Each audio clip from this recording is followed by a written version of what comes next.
Imagine standing in the middle of your life, looking around, and realizing you have no idea where you're going. You feel stuck. You feel confused.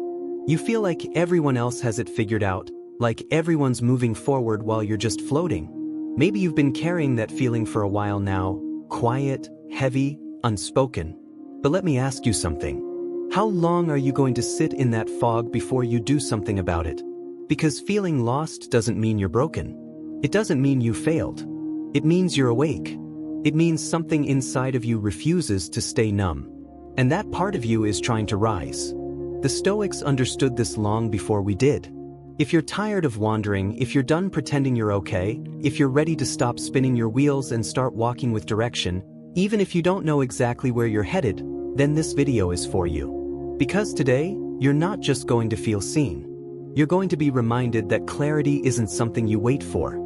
It's something you build step by step, breath by breath, decision by decision. And if you're the kind of person who's ready to grow through discomfort, to turn reflection into action, and to live by timeless values instead of fleeting trends, then this space is for you. Let's begin. 1. Clarity comes after action, not before. Ever notice how most people sit around waiting for the fog to lift before they make a move? They're waiting for the perfect plan, the perfect moment, or some cosmic green light that says, okay, now you're allowed to live. But life doesn't work like that. The people who look like they've got it all together, they didn't start with clarity. They started with motion. They began messy. They stumbled. They tried things, and in that movement, they found direction. That's the paradox most of us don't want to face. You have to act before you're ready. Clarity isn't the entry fee for action. It's the reward. It shows up after you've been bold enough to get moving. The Stoics understood this deeply. Marcus Aurelius wrote, "You have power over your mind, not outside events. Realize this and you will find strength." What he meant was, the world doesn't owe you certainty, but you owe yourself a decision, a choice. Thinking too much becomes a trap. It gives the illusion of progress while keeping you paralyzed. That's why the Stoics emphasized practice, action grounded in principle. Epictetus didn't write lengthy theories for the sake of sounding wise.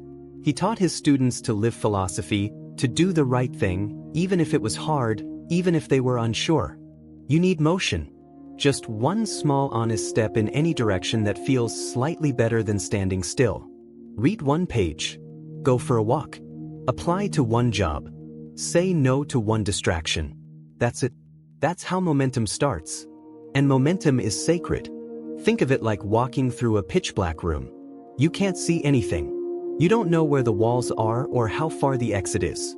If you stand still and wait for the lights to come on, you'll stay trapped forever. But if you take a single step, even if you bump into something, now you know something new. Maybe you find the wall. Maybe you find the door. Either way, you've moved from ignorance to knowledge. That's progress. That's how clarity works. Not as a gift from the heavens, but something earned through effort. And guess what? It won't always feel pretty. You might doubt yourself. You might make mistakes. But that's part of it. The Stoics didn't aim to be perfect. They aimed to be disciplined. They lived in alignment with reason, not in search of guarantees. 2. You don't have to have an opinion on everything. You ever feel like the world is just loud? Like everything and everyone is demanding your attention, your reaction, your opinion? Right now, social media blows up with some new drama every day. Group chats fill with hot takes and outrage. Everyone's picking a side, weighing in, saying something, anything, just to feel relevant. And somewhere in the middle of that chaos, you start to feel this weird pressure. This idea that you're supposed to care about everything.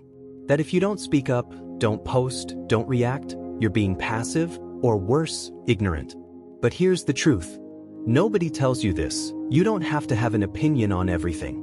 Not every conversation needs your voice. Not every issue needs your input.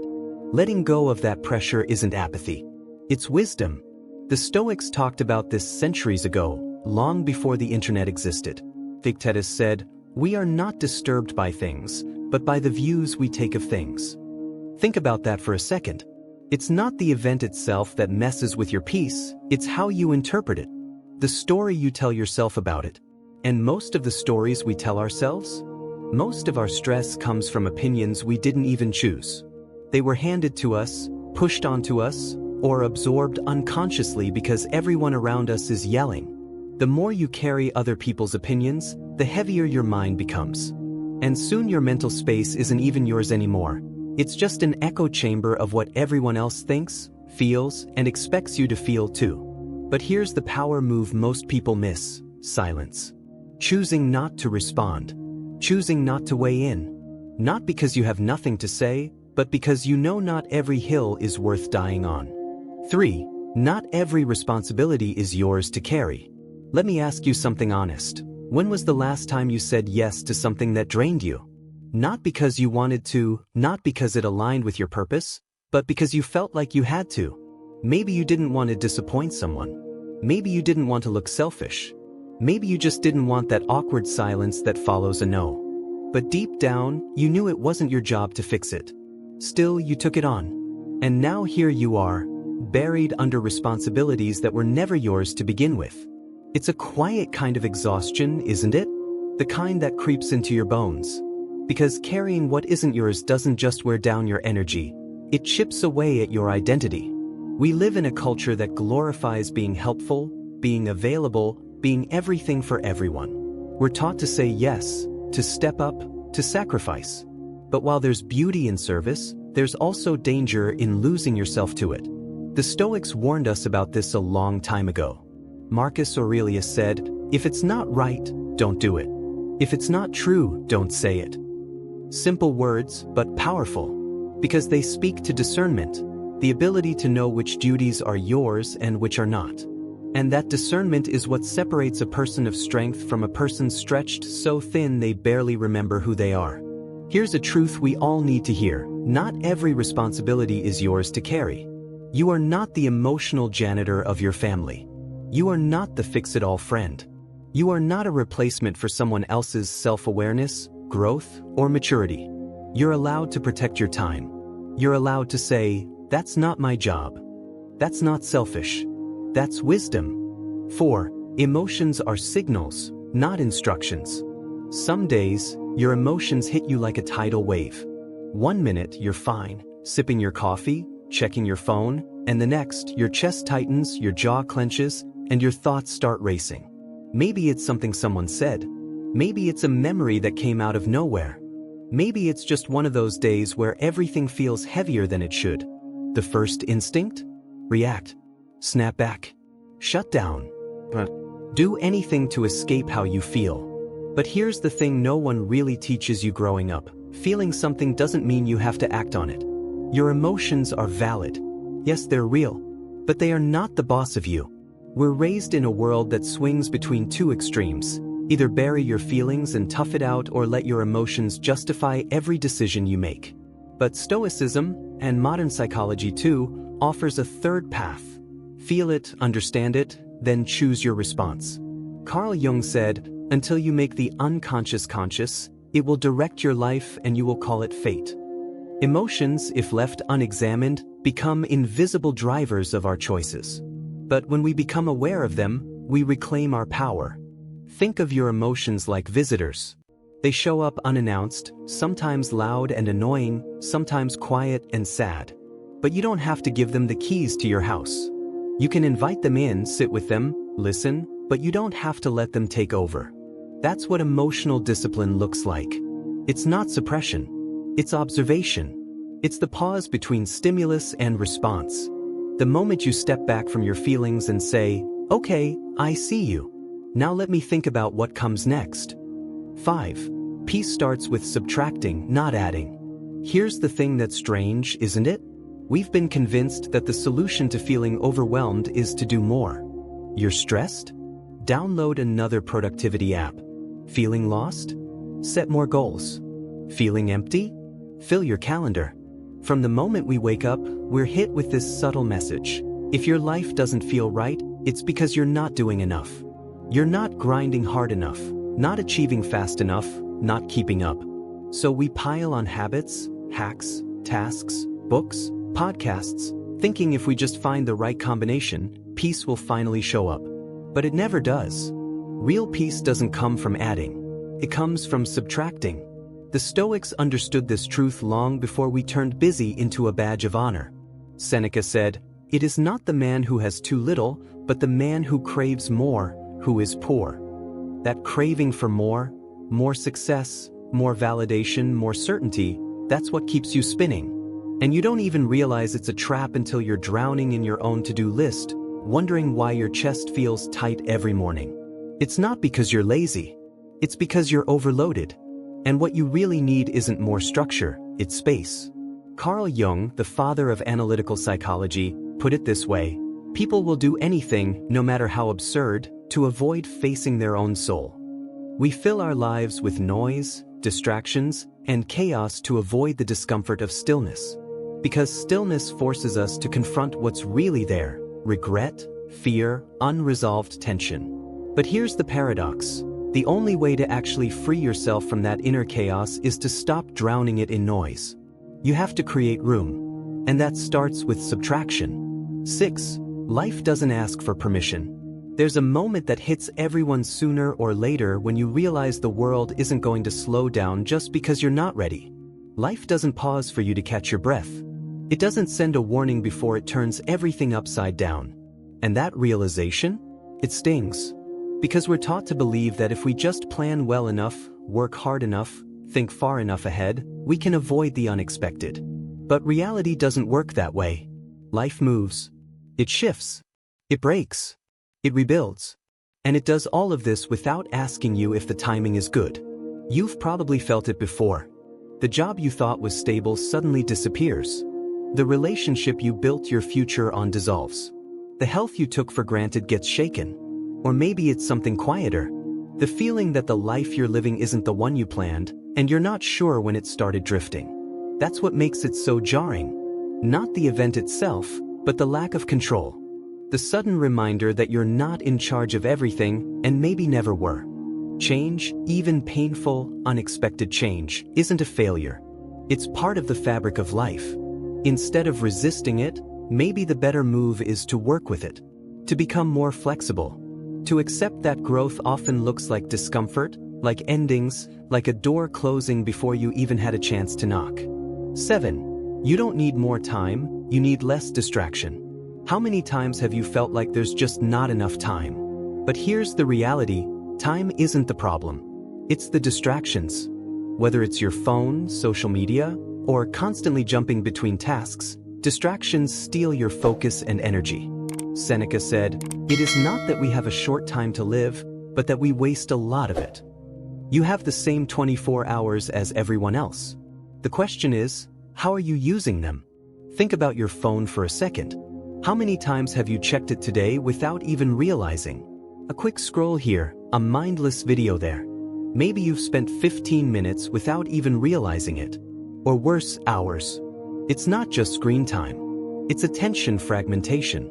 Every time you switch tasks, every time you let your brain hop from one thing to another, you lose focus. So the Stoic move? It's clarity, intention. Remove the excess so that the essential can rise to the surface. Ask yourself, is this necessary? 8. Being disliked can be a sign you're doing the right thing. We all have this natural desire to be liked. But here's the uncomfortable truth: if everyone likes you, you're probably not living authentically. If you're living true to yourself, some people are going to be uncomfortable, and that's okay. Marcus Aurelius said, "The approval of the crowd is worthless. Only your own integrity matters." Don't chase popularity. Instead, live in alignment with your values. Some people will fall away because your growth challenges them. Let them. 9. Confusion means you're growing.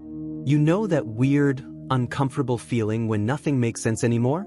When your routines don't fit, your goals don't excite you, and the life you built doesn't feel like it's yours anymore. That's not failure. That's growth. That's the moment just before something cracks open inside of you. And yes, it feels messy. It feels like doubt. It feels like standing in a fog without a map, wondering how you got here and where you're going. But believe it or not, that's progress. That confusion you feel, the disorientation, it's not a sign that you're broken. It's a sign that your old way of seeing things no longer works. That's why it feels like everything is shifting, because it is. The Stoics would tell you not to fear this feeling. Marcus Aurelius wrote, "The impediment to action advances action. What stands in the way becomes the way." In other words, the struggle you're facing right now, the confusion, the doubt, the feeling of being stuck, it isn't the enemy. It's the path. It's how your mind says, "We're not in alignment anymore." And once you recognize that, you can start making real change. 10. You're not the only one. There's something strange about pain. When you're deep in it, it makes you feel like you're the only person on the planet who could possibly understand what you're going through. Like no one else has ever felt this exact kind of heartbreak, confusion, shame, or emptiness. And the world doesn't make it easier. On the surface, everyone else seems to be doing just fine. People are smiling, achieving, posting their wins, laughing in highlight reels. Meanwhile, you're just trying to breathe through the weight on your chest. But here's the truth that most people won't say out loud. You are not alone in this. Not even close. Whatever you're carrying right now, someone else has carried it too. And they didn't just survive. They grew. Pain has a way of isolating us. It tricks the mind into believing that no one gets this, that you're the only one. But that's a lie. The human condition isn't about perfection. It's about struggle, resilience, and healing. The Stoics, some of the wisest minds in history, were never strangers to hardship. Marcus Aurelius battled grief, political betrayal, and personal illness. Yet he still wrote, "If you are distressed by anything external, the pain is not due to the thing itself, but to your estimate of it." And you have the power to revoke that estimate at any moment. 11. Comfort makes you soft, discomfort makes you sharp. We all love comfort. Let's be honest about that. The warm bed, the predictable routine, the soothing rhythms of things staying exactly the same. They feel safe. They feel earned. But here's the catch. Stay in that comfort too long and something starts to slip. You don't notice it at first, but slowly your ambition dulls. Your clarity fades. Your energy dips. You start feeling off, not because something's wrong, but because nothing's pushing you forward. Real, lasting growth only happens on the edge of discomfort. We live in a culture that worships convenience. Everything's optimized to make life easier, quicker, softer. But that ease comes at a cost. When you shield yourself from every challenge, you don't grow. You weaken. Carl Jung said, "There is no coming to consciousness without pain." That's not a call to seek suffering for its own sake. It's a reminder that without tension, you don't evolve. Think of your muscles. If you never lift anything heavy, they shrink. If you want them to grow, you have to give them resistance. The same goes for your mind, your spirit, and your courage. Discomfort isn't the enemy.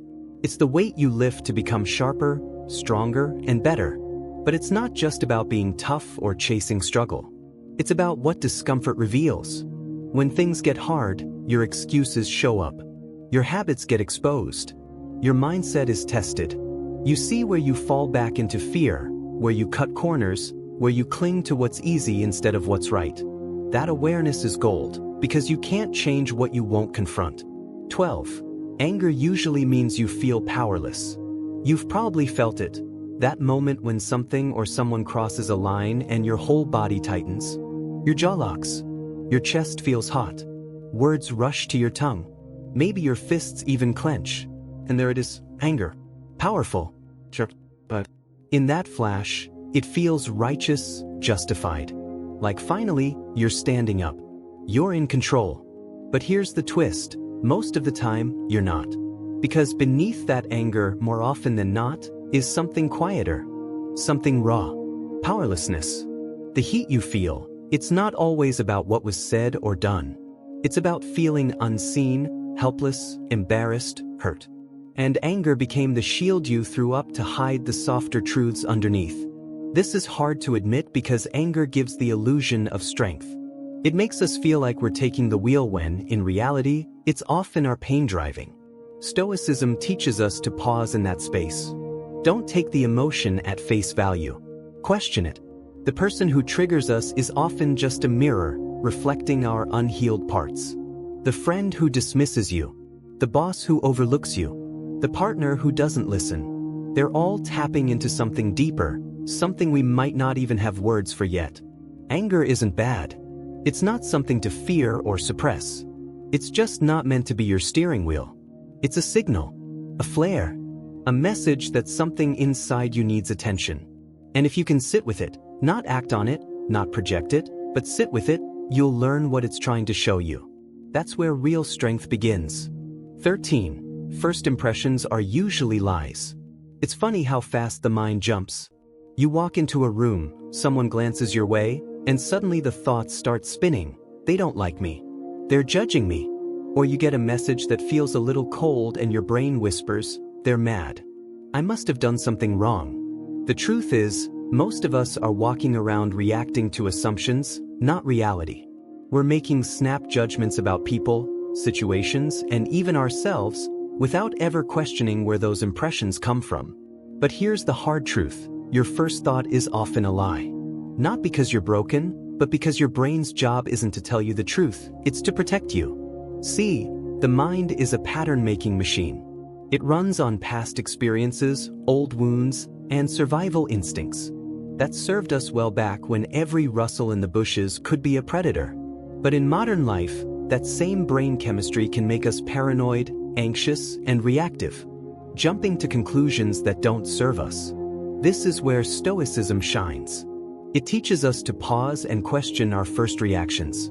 Marcus Aurelius said, "If someone is able to show me that what I think or do is not right, I will gladly change, for I seek the truth." 14. Momentum is morality. There's this strange pressure that we all feel, like before we do anything meaningful, we need to have it all figured out.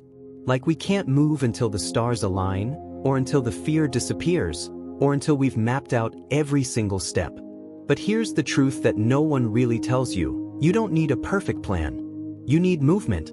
You need action. One step, then another, then another.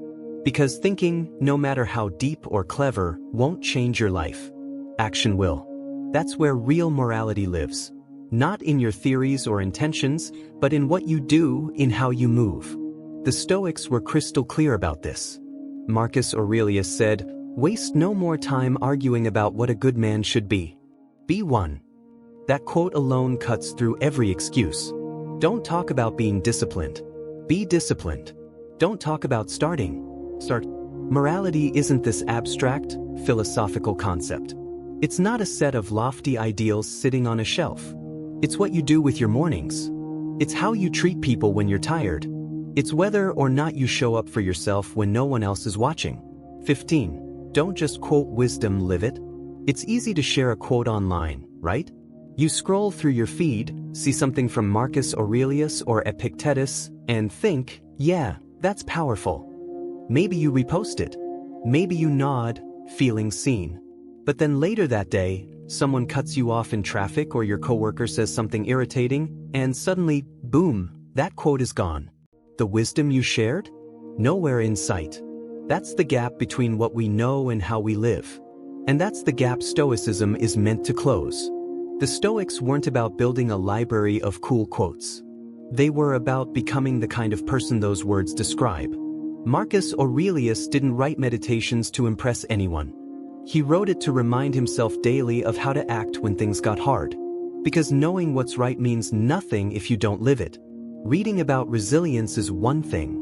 Being calm when your plans fall apart, that's another level. Stoicism, real Stoicism, lives in your choices. It shows up in how you carry yourself when it's not easy, when no one's clapping, when the only one watching is you. 16. Ordinary days build extraordinary lives. We tend to romanticize change, don't we? We imagine that our lives will shift in a dramatic, cinematic moment. One decision, one opportunity, one breakthrough that suddenly turns everything around. That's the version we see in movies. But real life, real transformation? It's far less glamorous. It doesn't happen with fireworks. It happens in silence, in repetition, in the ordinary, often overlooked hours that pass without applause. The truth is, your future isn't shaped in rare moments of intensity. It's sculpted in the slow, steady grind of everyday choices. We live in a world obsessed with highlights, with flashy wins and overnight success stories. But Marcus Aurelius reminded himself daily, You must build up your life action by action and be content if each one achieves its goal as far as possible. It wasn't about perfection. It wasn't about doing something massive. It was about staying present, doing the next right thing, stacking one good action on top of another until a foundation is built, not for show, but for strength. Think about your own life. The moments that really changed you weren't always the loud ones. Sometimes they were quiet. That morning when you got up early, even though no one would have known if you'd slept in. That day you chose patience instead of snapping back. That boring Tuesday when you stuck to your routine instead of making an excuse. Those small choices are the ones that create your character. They're the bricks that build your future. 17. I don't know is a power move. There's something oddly terrifying about saying, I don't know. It feels like admitting weakness, like you've just exposed a crack in your armor. From school to work, to social media debates, we're taught that knowing everything, or at least pretending to, is how you gain respect. But what if that's all backwards? What if constantly appearing certain is actually what keeps you small? The truth is, saying, I don't know, isn't a weakness. It's one of the most powerful things you can say because it takes courage. It takes self-awareness. More than that, it keeps you open. The Stoics were obsessed with self-mastery, and part of that was staying humble in the face of complexity.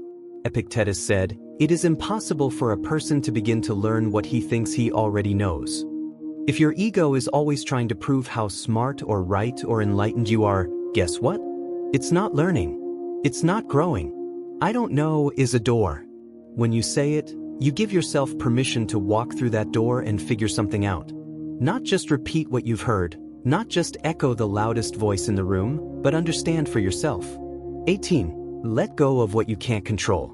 Some battles aren't meant to be fought. Not because you're weak, but because they were never yours to begin with. We spend so much time and energy trying to fix, change, or control things that were never in our hands. People's opinions, the past, the future, the weather, the traffic. It's like trying to hold back the tide with your bare hands. Exhausting, useless, and a little bit tragic. And yet, we keep doing it. Because it gives us the illusion of control. But that illusion comes at a cost, our peace. The Stoics made this one of their core teachings. Epictetus said, some things are up to us and some things are not. That's it. That's the foundation. The key to emotional freedom is recognizing the line between what's yours and what's not. Once you get clear on that, once you start filtering every stress through the lens of is this mine to carry, life gets a lot lighter. You'll stop trying to manage other people's reactions. You'll stop spiraling over outcomes you can't predict. And when you stop wasting energy on things outside your control, you free up mental space to focus on what you can change. 19. You become what you practice daily. It's wild how much we underestimate the power of what we do every single day. We obsess over goals, what we want to become, where we want to go, the kind of person we want to be remembered as. But in all that dreaming, we forget something crucial. You don't rise to the level of your goals. You fall to the level of your habits. Who you are isn't built by what you say you want once in a while. It's carved out by what you do consistently, especially when no one's watching. Your life is the result of tiny choices repeated over time. The way you talk to yourself, how often you show up late or on time, whether you reach for your phone first thing in the morning or take a breath and pause. These small moments might not seem like much on their own, but together they form a pattern. And that pattern becomes your character. It becomes your destiny. 20. Every moment is a chance to begin again. Sometimes we act like life runs on a timer, like there's this invisible deadline for figuring it all out. And if we mess up, if we miss a day, break a promise to ourselves, or spiral into a bad habit, we act like it's all over, like we've failed for good. But here's something you probably need to hear. You can start over right now. In this moment, you're not stuck. You're not too far gone. You're not defined by your worst day or your last mistake. Life doesn't hold grudges. It offers chances again and again. The Stoics believe deeply in this idea. They didn't waste energy wishing they'd done things differently. They always returned to what could be done now. Marcus Aurelius wrote, "You could leave life right now. Let that determine what you do and say and think." That doesn't mean you have to make some dramatic comeback. It just means you have to make a decision. A decision to begin again quietly, intentionally, from right where you are. The past is gone. The future is uncertain. But the present, it's the only place you can act. And there you have it. 20 powerful lessons inspired by Stoic philosophy that can transform the way you live, think, and approach life's challenges. These aren't just ideas to read about, they're practices to live by. It's not about having everything figured out or achieving perfection. It's about the small, consistent choices you make every day.